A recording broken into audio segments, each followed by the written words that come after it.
Morning class.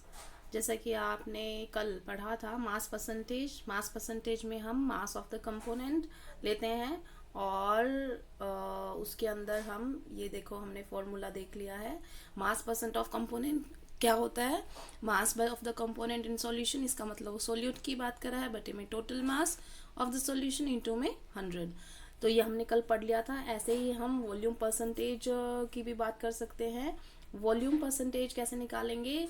For example हमारे पास अभी ये है वॉल्यूम परसेंटेज का फॉर्मूला, हमारे पास ये रहा। Volume percent of the component हमने लिया वॉल्यूम ऑफ द कंपोनेंट बटे में total volume of the solution into में 100। ये आपका सेम वही चल रहा है जो परसेंटेज का था। उससे ऊपर जाते हैं हम, तो अब आते हैं हम जैसे मास बाय वॉल्यूम, ये भी आपको कल करा दिया था। जैसे कि मास मतलब weight of solute, mass of solute लेंगे हम बटे में volume of the solution into में 100। आज हम आ रहे हैं पार्ट्स पर मिलियन में। पार्ट्स पर मिलियन में आपने कुछ नहीं करना, जो सोल्यूट है वो आपने लिया है ऊपर बटे में सॉल्यूशन इनटू में उसकी 10 की पावर 6। 1 मिलियन बेटा 10 की पावर 6 होता है, ठीक है ना। तो पार्ट्स पर मिलियन का फॉर्मूला यही है, number of parts of component. इसका मतलब कितना सोल्यूट है कितने सॉल्यूशन में इंटू 10 की पावर 6 कर देंगे तो वो 1 मिलियन सॉल्यूशन में कितने नंबर ऑफ पार्टिकल्स है सोल्यूट के वो आ जाएंगे।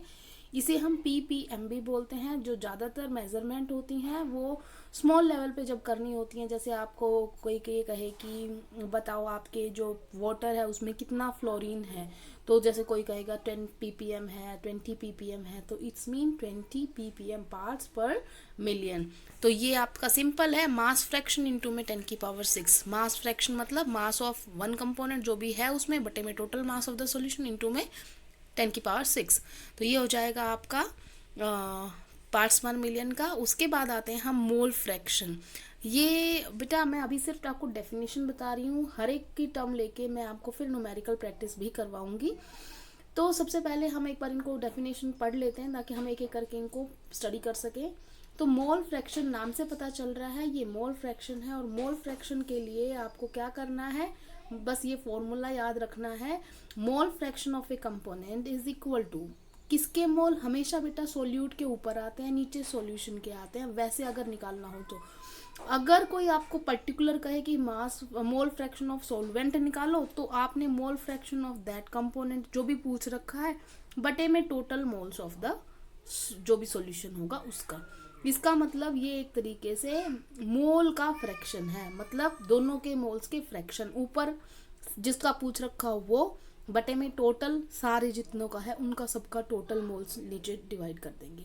अगर फॉर एग्जांपल कोई दो ही कंपोनेंट से बना है, जैसा कि आपको दिखाई दे रहा होगा यहाँ पर, ये जो फॉर्मूला है ये बाइनरी मिक्सचर के लिए ये दिया हुआ है। तो बाइनरी मिक्सचर मतलब का मतलब क्या होता है? बाइनरी मिक्सचर का मतलब है कि उसमें दो ही कंपोनेंट है, एक ए है एक बी है। तो यहाँ पे मोल फ्रैक्शन ऑफ ए, बेटा मोल फ्रैक्शन को हम ये जो आपने एक्स दिखाई दे रहा है ये एक्स नहीं, थोड़ा सा घुमा के आपको पहले भी साई करके बताया होगा कि थोड़ा घुमा के बनाना है। तो ये X A mole fraction of A is equal to किसका होगा? Number of moles of A बटे में, क्योंकि वो दो ही कंपोनेंट से बना था, बाइनरी था, तो उसमें दो ही के मोल्स होंगे, एक एन ए प्लस में एन बी। तो इस तरीके से हम निकाल सकते हैं। अगर किसी में बहुत सारे कंपोनेंट्स होते हैं तो आप फॉर्मूला देख सकते हैं कि क्या हुआ है उसके अंदर।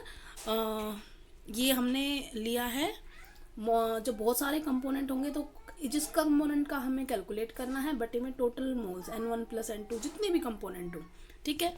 और ये हमेशा बात याद ध्यान रखना कि जब भी मोल फ्रैक्शन जितने हैं, मान लो अगर दो कंपोनेंट का मोल फ्रैक्शन लगाया और उसमें दो ही है तो उन दोनों का जोड़ 1 होगा। अगर 3 कंपोनेंट है उन तीनों का मोल फ्रैक्शन का जोड़ 1 होगा। तो मोल फ्रैक्शन का जो सम होता है वो हमेशा 1 के बराबर आता है। ये बात कंफर्म है, प्रूव्ड है, तो आपको हमेशा ये ध्यान रखनी है, आगे एक डेरिवेशन में यूज़ भी आएगी। उसके बाद हम आते हैं क्वेश्चंस पे। तो जैसे इसने क्वेश्चन किया है, calculate the mole fraction of ethylene glycol in a solution containing 20% of C2H6O2 by mass. देखो वो आपसे पूछ क्या रहा है, पहले तो ये समझो। वो आपसे पूछ रहा है मोल फ्रैक्शन, है ना, और आपने क्या करना है, आपको सिर्फ दिया गया है 20% ग्लाइकोल बाई मास। इसका मतलब ग्लाइकोल क्या है, सोल्यूट है, और बाई मास बोला है, इसका मतलब m/m। तो 20% C2H6O2 ग्लाइकोल का मतलब क्या है कि 20 ग्राम C2H6O2 मतलब ग्लाइकोल घोला गया कितने में, 100 ग्राम सॉल्यूशन में। ठीक है, तो उसमें सॉल्वेंट निकाल लेंगे तो मास से कितना आ जाएगा, 100 में से 20 घटा दो 80। इसका मतलब इस 20% ग्लाइकोल बाई मास का मतलब है 20 ग्राम ग्लाइकोल घोला गया है कितने में, 80 ग्राम वाटर में। तो टोटल सॉल्यूशन कितना हो जाएगा, 100। इतनी बात समझ में आ गई। अब हमने निकालने हैं इनके मोल्स। तो मोल्स निकालने के लिए हमने पहले मोलर मास कैलकुलेट किया है। तो मोलर मास कैलकुलेट किया किसका, ग्लाइकोल का। तो मोलर मास कैलकुलेट कर लिया। मोल्स कैसे निकालते हैं हम, मोल्स निकालते हैं जो मास दे रखा है बटे में मोलर मास। तो हमने मोलर मास ग्लाइकोल का निकाल लिया, वो आ रहा है 62। तो ये हमारा आ गया कि हमारे पास 20 ग्राम घोला गया था ग्लाइकोल, तो 20 बटे में टोटल 62, तो ये आ जाएगा हमारा 0.322 मोल। ऐसे ही हम वाटर का निकाल सकते हैं। वाटर जो था वो 80 ग्राम था, 80 ग्राम को डिवाइड किया मोलर मास से। अब वाटर का मोलर मास निकाल सकते हो, 2 हाइड्रोजन तो 2 प्लस में ऑक्सीजन का होता है 16, तो वो 18 आ गया। तो हमने मोल्स ऑफ वाटर भी निकाल लिया। अब जब हमने मोल्स ऑफ वाटर भी निकाल लिया, ग्लाइकोल भी निकाल लिया, तो हम अब मोल फ्रैक्शन निकाल सकते हैं। मोल फ्रैक्शन कैसे निकालेंगे, सिंपल, अभी थोड़ी देर पहले बताया था कि जो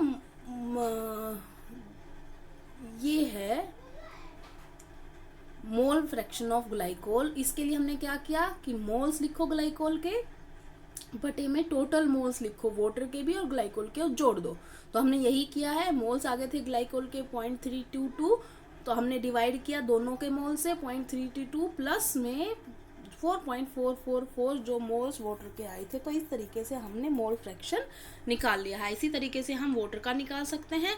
या आपके पास सिंपल तरीका क्या था, सिंपल तरीका था कि हम 1 माइनस निकाल देते तो ऑटोमेटिकली ये आ जाता हमारे पास। तो देखो हमने दोनों तरीके से दिखाया है कि या तो आप इस तरीके से कैलकुलेट कर लो, या मोल फ्रैक्शन को आप 1 माइनस 0.068 कर दे, वो भी निकाल दोगे। तो ज़्यादा आसान तरीका क्या है, 1 माइनस कर दो अगर वो बाइनरी है तो, 2 से बना हुआ है तो।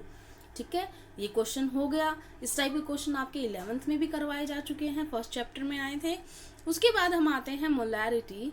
बहुत इम्पोर्टेंट है आपके सिलेबस के हिसाब से, आपके पेपर के हिसाब से 3 नंबर का क्वेश्चन कंफर्म आता है। अगर आएगा तो इस चैप्टर में से जब भी आता है कोई क्वेश्चन, तो अगर न्यूमेरिकल बेसिस पे आता है तो ज़्यादातर ये आता है, या कोलिगेटिव प्रॉपर्टी में से न्यूमेरिकल आता है।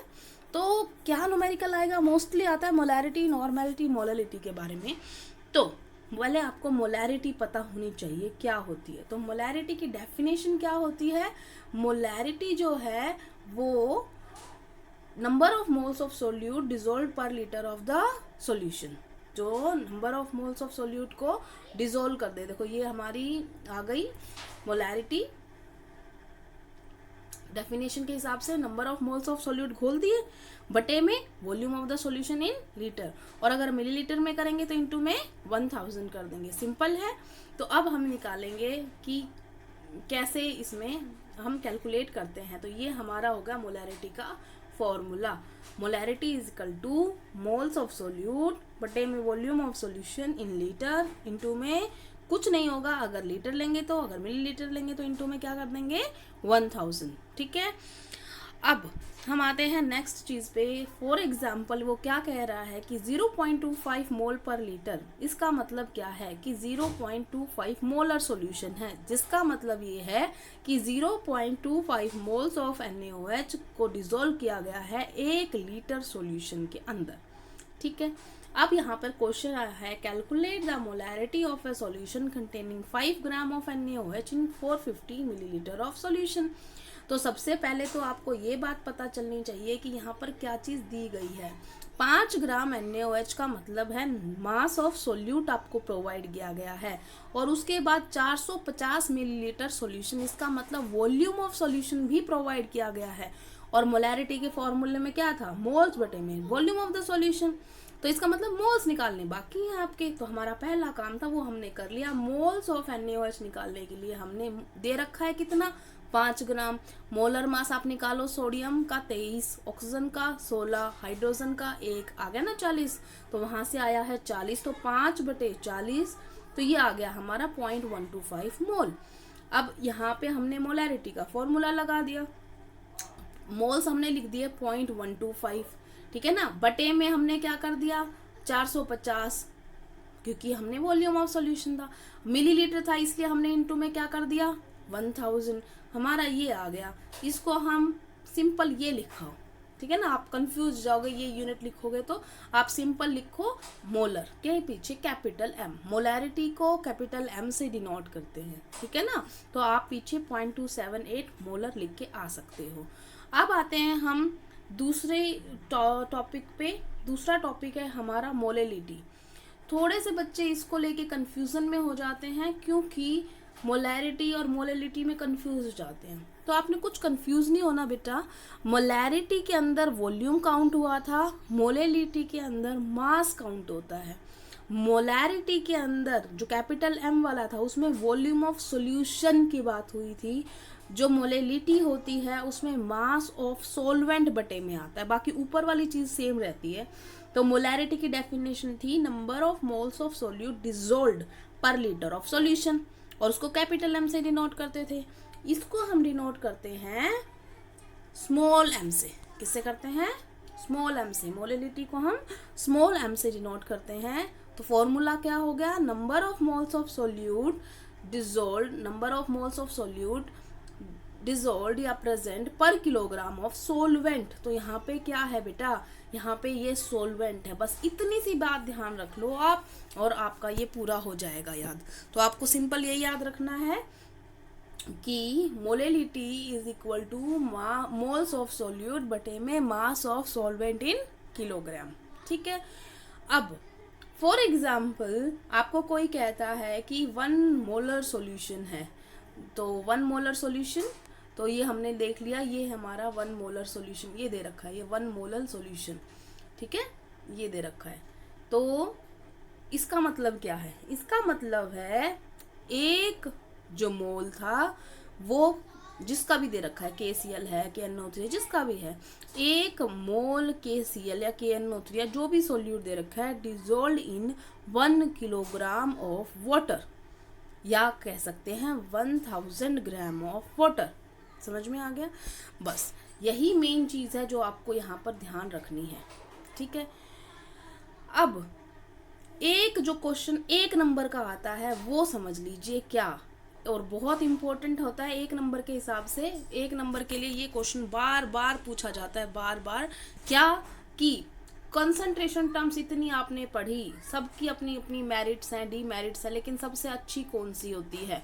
तो सबसे अच्छी बेटा होती है कौन सी? मोलेलिटी। क्यों होती है मोलेलिटी? अगर मोलैरिटी और मोलेलिटी का कंपैरिजन किया जाए तो मोलेलिटी ज़्यादा अच्छी है। क्योंकि मोलैरिटी जो है ना वो जो टेम्परेचर के हिसाब से वो फ्लक्चुएट करती है, लेकिन मोलेलिटी टेम्परेचर से कोई फर्क नहीं रखती, क्योंकि आपको पता होगा volume is directly proportional to temperature according to Charles law, है ना। टेम्परेचर बढ़ाते हैं तो वॉल्यूम बढ़ता जाता है, तो उससे मोलैरिटी की वैल्यू चेंज हो जाती है। लेकिन जो टेम्परेचर के हिसाब से मोलेलिटी को कोई फर्क नहीं पड़ेगा, क्योंकि इसमें सारे जो हैं वो क्या हैं, वो देखो मोल्स है, मोल्स में क्या यूज होता है? मास, और मास ऑफ सॉल्वेंट ही नीचे है। इसका मतलब ऐसी कोई भी टर्म नहीं है जो टेम्परेचर से इफेक्ट खाती हो, इसलिए molality is preferred over molarity, ठीक है। तो आज हमने बहुत इंपॉर्टेंट टॉपिक कर लिया है, मोलेलिटी और मोलैरिटी, ठीक है। एक क्वेश्चन और कर लेते हैं इसका।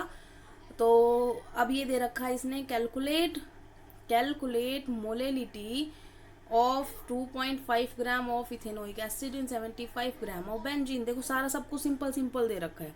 2.5 ग्राम इथेनोइक एसिड ये तो सोल्यूट है, 75 ग्राम बेंजीन ये सॉल्वेंट है, ठीक है ना। मास है, दोनों का मास दे रखा है, तो आप नॉर्मल मोल्स निकाल सकते हैं। ये हमने मोल्स निकाल लिए किसके? इथेनोइक एसिड के। तो ये 2.5 और आप CH3COH का निकालोगे तो 60 आएगा, तो ये आपने निकाल लिया मोल्स इसके। तो बस फॉर्मूला क्या था, मोल्स लिखने हैं, बटे में मास लिखना है, गुना में 1000 करना है। यही किया है उसने। ये मोल्स हैं, बटे में 75 ग्राम बेंजीन था और ये था। तो इस तरीके से हम, और यहाँ पर भी आप इसको लिख सकते हैं सिंपल स्मॉल m भी लिख सकते हैं बेटा इसकी जगह पे, जो इसने लिखा ना मोल पर केजी। आप चाहें तो ये भी लिख सकते हैं, या सिंपल स्मॉल m लिख देंगे ना, सिंपल इतना लिख देंगे तो भी आपका सही है। ठीक है, तो आज हमने बहुत इंपॉर्टेंट क्वेश्चन कर लिया है। इसके बाद अगर आपको दिक्कत आ रही है तो ये क्वेश्चंस मैं सोल्व करवा सकती हूँ, अगर आपको दिक्कत आ रही है तो, नहीं तो आप खुद सोल्व करके देखना। ये सारे आसान है। एक में मास परसेंटेज निकालनी है, एक में मोल फ्रैक्शन, दूसरे में मोलैरिटी, अगले में सिंपल है कि वो बोल रहा है कि calculate the mass of the urea required. Mass पूछा है, आपको मोलल दे रखा है तो निकाल सकते हैं। मोलैलिटी, मोलैरिटी, मोल फ्रैक्शन दे रखा है, निकालना है, ये दे रखा है। अगर इन क्वेश्चंस में से किसी को भी दिक्कत आती है तो I will send the solutions और समझा भी दूंगी अगर फिर भी दिक्कत आती है तो। ठीक है, थैंक यू क्लास, आज के लिए बहुत है इतना। Thank you.